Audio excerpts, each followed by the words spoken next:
Let's talk a little bit about nature if we could. Because if we're honest, we've institutionalized ourselves. We've built boxes to live in. When's the last time you went barefooted on the grass? Seriously. I'm not trying to be strange. I'm helping you to realize through progression, we've boxed ourselves in and domesticated ourselves so severely that we've made ourselves sick. Yeah, that's right. You're in a box. A little bit of dirt gets in your box. You get the broom. You sweep it up. You're not going to leave the door open because maybe a fly will fly in, and so you're all up in your hospital. That's what you've done. You've built yourself like an antiseptic, sterilized box, and it's really not working for us. Me sitting out here in the grass is probably disconcerting to some of you. But if you could go past the way you've been raised in this square box world, you come out of your box. Matter of fact, you don't even get outside. A lot of you come out of the box in your garage and you get in your other little box with a motor and you go to the big box store, and the only outdoor time you get is from the car to the store, from your work to the car, back inside your box. And there's a small percentage of you that go camping and you get outside. But I'm going to tell you right now, the sun, the fresh air, the grounding, the trees, the grass, the fruits, the herbs, you, my friend, are the earth. You are it. You get it? We are alive when we are living in the living earth. I'm not trying to worship the creation. I serve and walk with the Creator who has given us the creation, and I am the creation as well as the Creator manifest. And if I'm going to go inside the box and I'm going to wash my clothes with chemicals and I'm going to use chemicals on my skin and hair, and then I'm going to get allergies. I'm allergic to mold. I'm allergic to this, that, and another. It's because we've sanitized. We have become robots. You worried about AI? You look at you. Look in the mirror. Look in the mirror, friend. You have isolated yourself from the truest form of life. And the bigger the box you can build, the more impressive. No, you don't need the box. You need freedom. I am right now sitting as one of the wealthiest people on the planet. How so? The sun is giving me its rays just freely. I'm sitting on grass. It was, well, that's not your yard, or that's your yard and my yard. No, it's the earth. You know how big the earth is? No, I don't either. Some will argue it's round, it's flat. Maybe it's the hot dog earth. I don't know the shape. I don't need to know the shape. I need to know that I can sit out here. And right now, I am smelling honeysuckle.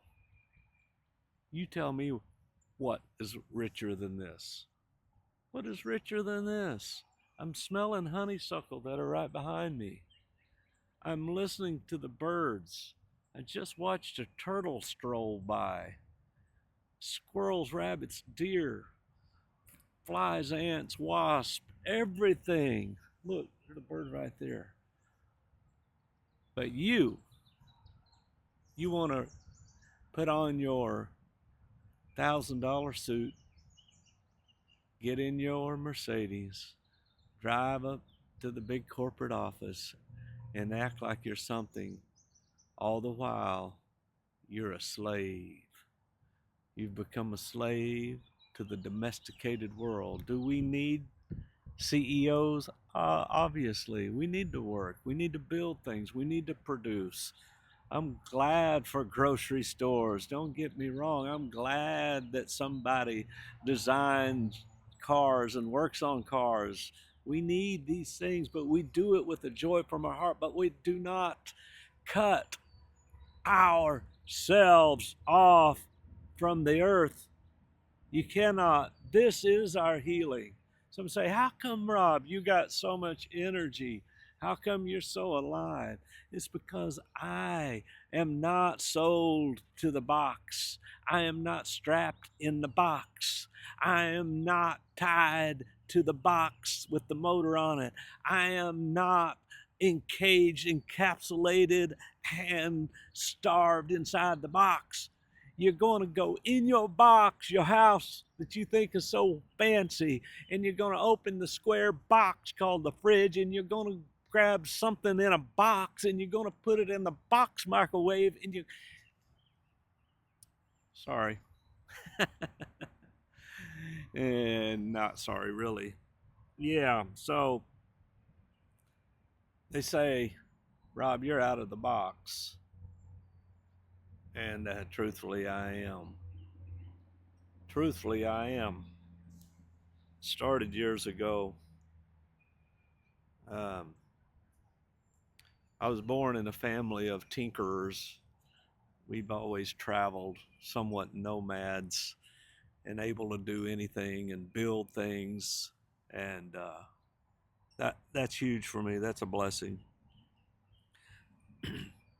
But also living in Alaska, when my dad said we're moving to Alaska, and we moved to Alaska. And through my moving up there, meeting what a lot of people would say are nuts, oddballs, weirdos, rejects, outcasts, I gained something in life that I don't know how to explain actually, because you can't intellectually figure it out. You instinctively know and realize what it is. When I was living in Homer, Alaska, a friend of mine, Ron Shiflett, had moved there. And he started living on Mossy's place. And if you don't know Mossy, she's Jewel Kilcher's aunt, Jewel the singer. Uh, and she has a place called Seaside Farms in Homer. And she had little cabins and people would stay there. And I always wanted that. Well, I've got that now. I've got little cabins you can come stay. They're on Airbnb. And, but my goal is not to put you in a little cabin, but to bring you to a place where you can get into the woods, the Ozark Mountains, and find the magic of the Ozarks. So I've thrown a lot at you right here, but I want you to think about that. You go to work in a box. Perhaps you're going to church in a box. It's all antiseptic. Nobody's grounding. Nobody's talking about the energy. Nobody's talking about the ebbs and flows of life. Matter of fact, when I was raised up in the faith that I was in, it was flow and flame, my friend. It was flowing, meaning we used water as an initiate. We put you into a water grave. You came out of there and you were to receive the fire. And people were on fire. It was flow and flame, baby. It was flow and flame. Somehow that's got removed. Now you just go sit for an hour, and it's, not to be disrespectful to your faith, but to me, sometimes I go, and I have been to pretty much every denominational church you can think of. I've gone through the 10-week study with Jehovah's Witness. I've been to the Mormon church. I've been to the Baptist, the First Baptist, Primitive Baptist, Southern Baptist. I've been to all those. I've been to Pentecostal, Episcopalian, and the variations thereof, and Catholic, and whatever. But I'm going to tell you right now, they set you in. They've already scheduled the whole program. So they get you sit down. It's a forward-facing model. Somebody or somebody's up on the stage and do do do do do do do do do do, and then you all shake hands. How are you? I'm doing good. And we're in the box. I was listening to the song "Man in the Box," Alice in Chains, I think it is. You got to feel what I'm saying right here.